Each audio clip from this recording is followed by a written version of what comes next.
Ako'y naririto, nagbabanat ng buto sa mainit na syudad sa bansa ng Arabiano. Anong hirap talaga ang kumita ng pera, kakapalang yung kamay, masusunog pa ang kulay. Sa aking pagtulog, ang laging iniisip, bumilis na ang araw upang ako'y makabalik. Itinigil ang bisyo, alak, sugal, sigarilyo, upang makaipon, magtitiis na lang ako. Napakasakit, Kuya Eddie, ang sinapit ng aking buhay. Napakasakit, Kuya Eddie, sabihin mo kung ano ang gagawin.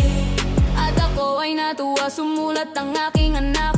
Ako ay nabigla at agad ay lumuha. Itay, umuwi ka, dalian mo lang sana. Si inay ay may iba, nagtataksil sa iyong ama.